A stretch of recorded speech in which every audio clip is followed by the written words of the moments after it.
I've neglected that, Madam Speaker. Very important to the honourable member from Fairview. We will have to do that, which is the completion of the speech by the finance critic from the official opposition, and then the finance critic from the third party. And following that, Madam Speaker, we will then go into bills for first, second, third reading, and bills in committee of the whole House. Thank you.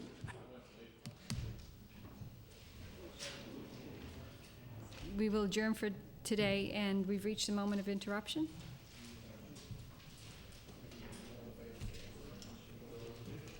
All those in favour? Contrary-minded? Adjourn.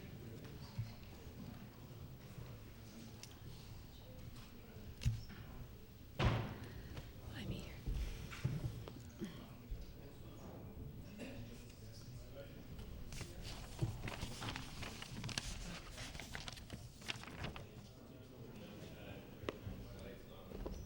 Thank you very much. Thank you very much. Recognize the honourable member from Kings North. Thank you very much, Madam Speaker, and it's a pleasure to rise and speak on the resolution that the Progressive Conservative Government of Nova Scotia is a strong supporter of small businesses. The importance of small businesses is something that's clear to members on this side of the House.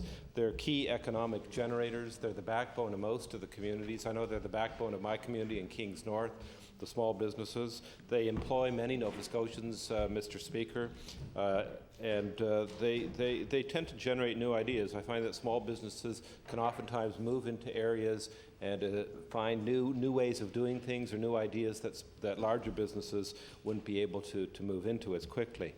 The other thing is that they're very strong supporters of the local community, and not only in terms of their philanthropy and what they give to various charitable organizations and sports organizations in the area, but also in the various projects that they undertake. I belong to both the Kentville and Area Rotary Club and the Eastern Kings Chamber of Commerce.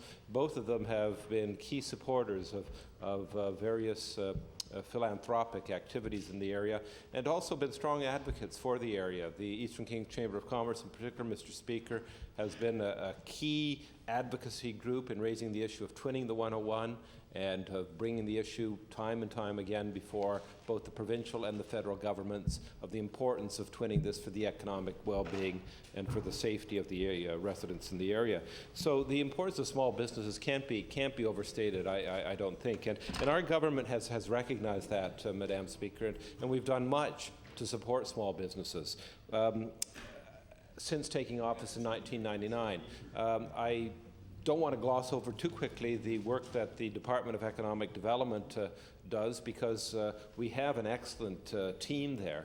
And in the Kings North area, handling Kings County, Louise Watson, who is the staff worker with Economic Development, is a first-rate worker who cares passionately about the community, cares passionately about the economic well-being of the people, does everything she can to help the economic well-being of small businesses in Kings County area. But in addition to that, we've targeted several things specifically at small businesses. We have the Small Business Loans Guarantee Program, Madam Speaker, and this is an innovative program because small businesses, one of the problems that they do have at times is accessing capital. And so we recognize this need, and we instituted back in 2003, we instituted a small business loan guarantee program administered and run through the credit unions in the province of Nova Scotia, through 37 different credit unions in the province. It was a wonderful partnership, as the credit unions are strong supporters of the local communities in which they're placed, and they formed regional teams that evaluate the businesses that come forward for loans, and so they're receptive to and understand the local community and understand the needs of small businesses. One of the very first recipients of one of the small business loans, Madam Speaker, happened to be a friend of mine who they run a business not in my district, but Oceanstone, which is a retreat center down in the late John Chataway's riding. And they came to me and asked me about help for small businesses, and I knew this was coming down the pike, and so I said to them, wait just a few minutes or a few days, and you'll be able to go to Mr. Chataway, and he'll be able to connect you with the right people. And lo and behold, it happened. They got their loan. Ocean Stone has gone from success to success to success, added on a restaurant that's drawn rave reviews, and is a very vibrant and strong business, employing quite a few people now in that part of Nova Scotia, thanks to this Small Business Loan Guarantee Program. It's been an excellent program, and if any of you, the members, have talked to a business that's used it, or talked to credit union managers who help oversee it, you'll know how important this program has been to the economic well-being of small businesses. Another thing which this government did, which was very warmly received in my area, was the multi-year funding for the regional economic development agencies. We have an excellent one in my area, the King's CED, and it has its finger on the pulse of economic well-being in the area of Kings County. And Robin Marshall, the outgoing director who's retiring, has done a fantastic job, as has the board and the members, the other staff people there. Everybody lauds the work that King's CED is doing. And in order to have some consistency of funding, to know what they could plan for in the future, we instituted multi-year funding. And I remember very much, Mr. Speaker, because I was the one who made the announcement. Gordy Balser, the minister at the time, wasn't able to make it, and he phoned me up, and we made the announcement in Halls Harbour, which was one of the communities where they'd received a lot of help, Madam Speaker, from the Community Economic Development Agency, the King CED. A bit of a humorous note, I got the call late in the afternoon, and so I hopped onto my scooter because it was a warm summer day. I went racing up, and going into Halls Harbour, hit the gravel and went head first flying through the air and hit the garage. One of the people were all waiting for the speaker because it was a bit late, and they said, "Who's the person making the announcement?" And they pointed to me lying on the ground and said, "It's that person over there." So I dusted myself up and started my speech by saying I did my best Stockwell Day imitation, but instead of a water scooter, I came on a motor scooter. But that was so warmly received, this multi-year funding, by the regional economic development agencies. I can't overstate the importance. We have removed the business occupancy tax just recently. This is something that's taken an awful lot of work to try and work out how to do this properly, Mr. Speaker, but this is an irritant that businesses have complained about. And I myself have to pay the business occupancy tax, as do other MLAs in here, and know what this irritant is to businesses.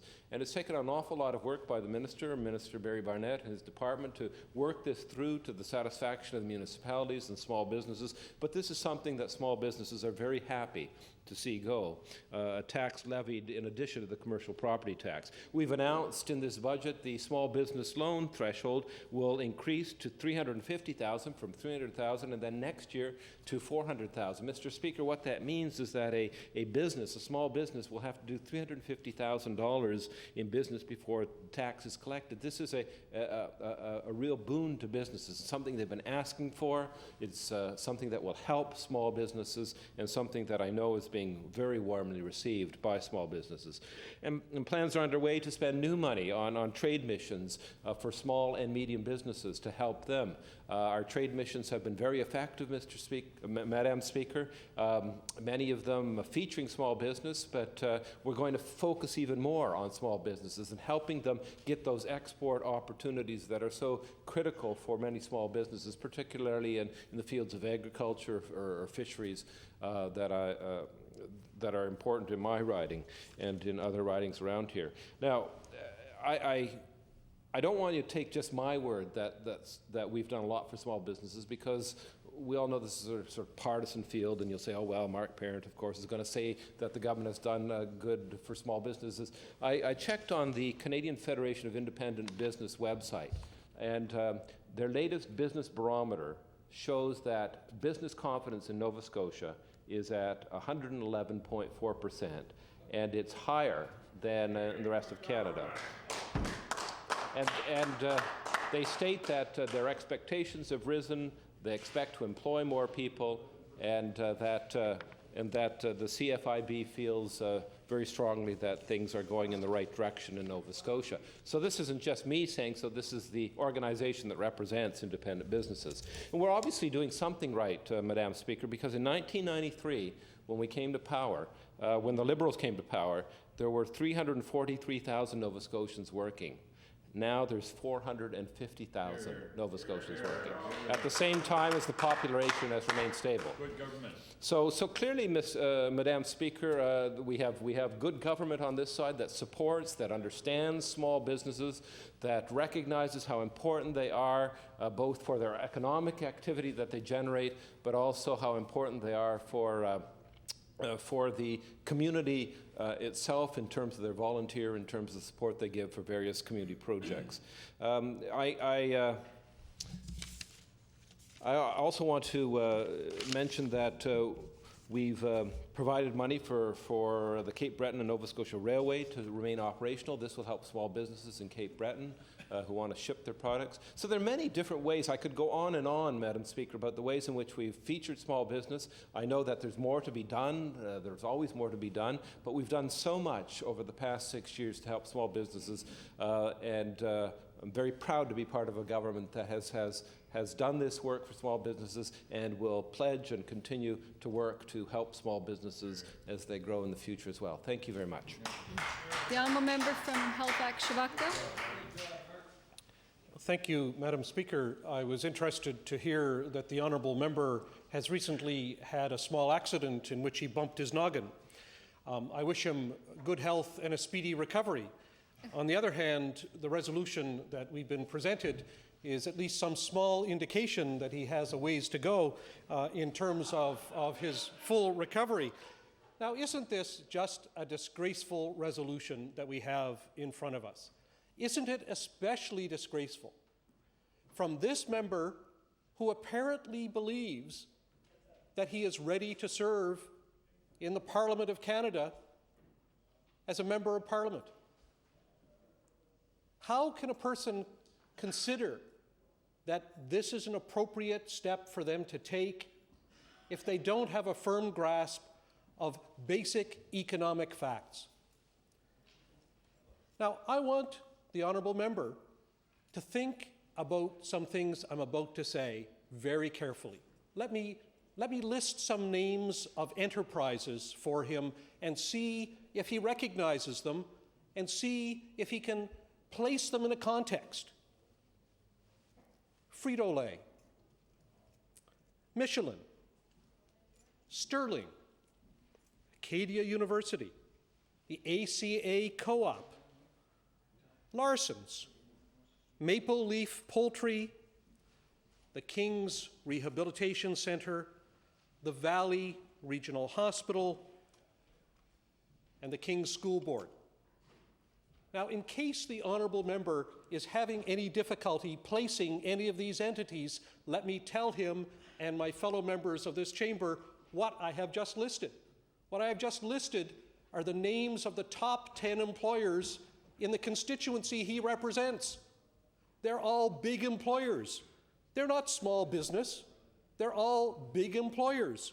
Michelin is, Frito-Lay is, the school board certainly is, Acadia is. These are the biggest employers in that member's constituency.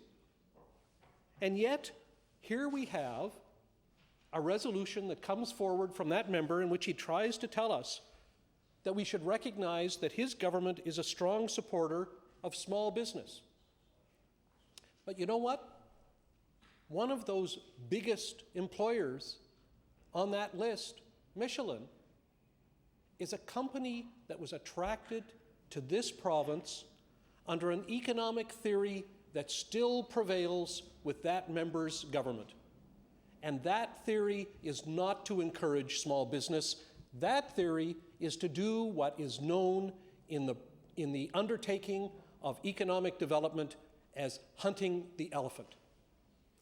The theory is what prevails at Nova Scotia Business Inc., and that theory is what prevails in the Office of Economic Development, and that theory is what has always prevailed in that member's party when it comes to economic development. Go to some other province, go to some other country, go somewhere else and find a big employer and try to lure them with financial inducements to come to Nova Scotia. That's what economic development has been all about ever since this member's party has formed the government in Nova Scotia, and it shows no signs of abating whatsoever. None. That member and many of his colleagues in the back bench of his party, I know, have a self-image in which they think that their party is the party of small business. They think they're the party of Main Street, small town Nova Scotia. They think they're the party of farmers. They think they're the party of small entrepreneurs. But you know what? They're not paying attention to the basic economic facts either in Nova Scotia or of what policies their party has pursued since they've been in power. And I bet if the backbenchers of that party had a conversation with the frontbenchers of that party, they would realize that the orientation of their party is towards big business, hands down. Now I want to give the member another list and see if he recognizes any of the names on this list. Stora, and again Michelin. And when it comes to families, Irving's, the Sobeys, the Jodrys, the Braggs, John Risley, Ken Rowe. I wonder if the honourable member recognizes any of those names, either corporate or family. These are the economic elite of our province. And it's not just from one enterprise. These are families that own huge numbers of businesses of one sort and another, either integrated or unrelated. And that government, the government that that member belongs to, has taken step after step in order to make life easy for those companies and those families. They're the ones that, in fact, are represented on the board of Nova Scotia Business Inc. They're the ones that are the recipients of loans and guarantees from that member's government, not small businesses. Never mind snares, which is a wonderful example. Although we have to ask ourselves, how is it that the economic development people in PEI can look at snares and reach the conclusion that it's a good business bet for them to take a nice small business like a bakery and move it to PEI, and our economic development people, under the general superintendents of that member's government, look at it and say, let it go, let it go. That's the message that small business in Nova Scotia gets from that member's government. There are lots of examples. We heard in the commentary in response to the budget the example of the tax breaks for big companies compared with the possibilities of what could have been done for poor individuals and for small businesses.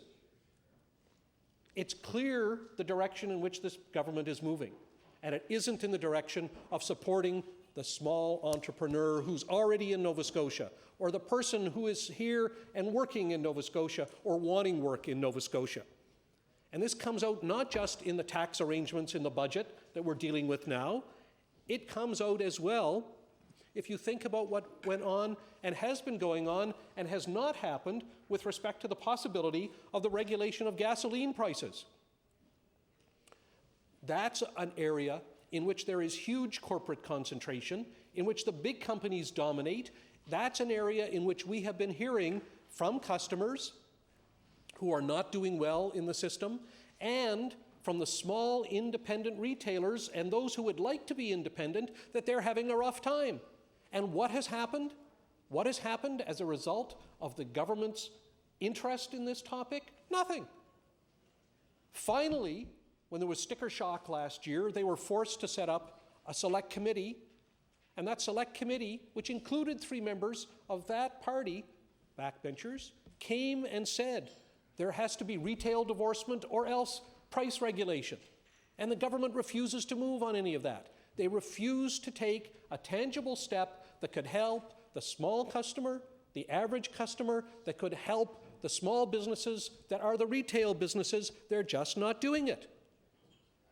And another part I've mentioned before is NSBI and the Office of Economic Development.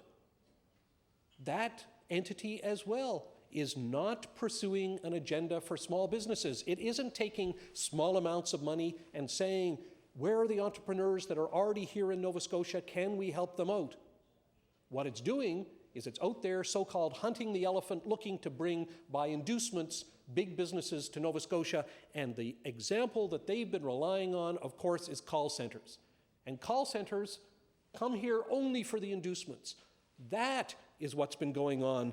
That's what the Conservative government has been doing. They haven't been supporting small businesses. They've been out there doing their best to give away money to the big companies, to give financial supports to the biggest companies, the ones that don't need it. And I say that if that member who brought this resolution here is thinking he's going to run for Parliament, it's time the scales fell from his eyes. Thank you. The honourable member from Preston. Thank you very much, Madam Speaker. I hate to interrupt the honourable member from the official opposition over there because he had some extremely good points. I have a small business background before I came to the legislature, and this is a very dear topic for myself. And I want to just point out some things to the member from the Conservative Party when he said in 1993 the job figures are higher today, there's more jobs in Nova Scotia than there was in 1993. That is absolutely true. But you've got to remember John Buchanan. John Buchanan, you didn't forget John Buchanan. Forever in your debt. Forever in your debt. And a debt for all Nova Scotians, which is continuing by this government. When we inherited government, because I'm one of the few people who was there in 1993, and I remember the numbers, it was a dismal situation. There was a fine economic development of the time of the Buchanan government, and you think you've got some stories to tell about bad business. Well, I've got a list that long, and it's hundreds of $1 million worth of it. Anyway, and if the member will check the figures, and he better check the figures to be sure, but if I look at the figures and if I remember right, and my memory's sometimes a bit foggy, but in this case I don't think it is. In 1999 we were in government. I was still in government at that time. The employment figures in this province were higher in 1999 than they are today, actual people working.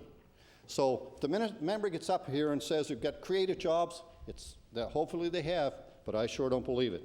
Well, let's see what these guys have done to really help Nova Scotia business. Well, the credit union loan program, what a wonderful program. I handed out all these forms out to the people, and people started coming back to me and said, I went to see my local credit union manager, and guess what? Anyone with any kind of credibility at all in a small business come back and said, look, the credit union manager said, throw the thing in the garbage, we'll give you a loan, lower interest rate, no fees, and no administration costs.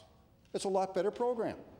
And the credit union manager also told the small business people I sent there, he said, it's the same application. And he said, we'll give you that thing at a thing. It's a bad deal. The credit unions are a really good organization. And actually, when I was a minister, I instituted a program that gave the credit unions a $250,000 guarantee on deposits, which is the highest in the province for any establishment, which helped the credit unions. They're really good organizations. And I actually personally use the credit unions because I think they're one of the best organizations around. I think the credit unions have been done badly by this government because they didn't set the program up properly to really help small business. That's only one thing that's sort of a fiasco. Fee increases. Well, fee increases. Now, when you run a small business, every penny that you've got to spend out affects your sales price if you're making a product or if you're providing a service, whatever you're doing. So when fee increases sort of sneak in there, right, that you don't really notice, all of a sudden your charge rate per hour might go from $40 an hour to $60. All of a sudden you're not competitive anymore because someone in New England can do that job with less fees and less taxes for $40 an hour. Canadian. So there's a big problem with that. So they snuck all these fee increases in. I'll just give you one example of fee increases, all kinds of them. They're through everything. But say if you used a 6% fee increase, such as they've done, and that really relates into a 15% increase because you've got to charge 3 times, typically in your hourly rate, to pay and make money on what you're doing. So that all of a sudden is a 15% increase. That's a huge increase. And today, most companies aren't just competing with your next door neighbor. Your competitor may be in New England, it may be in Europe, it could be in China.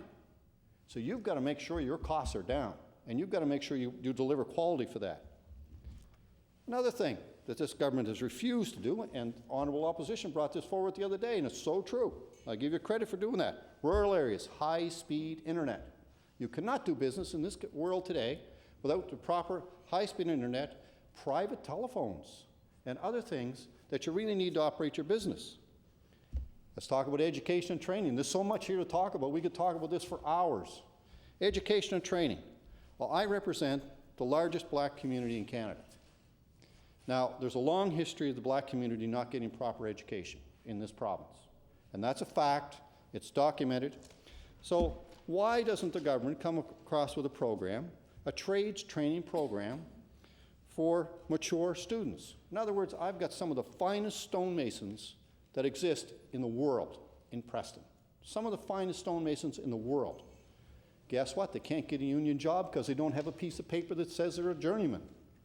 They go to the Department of Labor and try to get that? Forget it.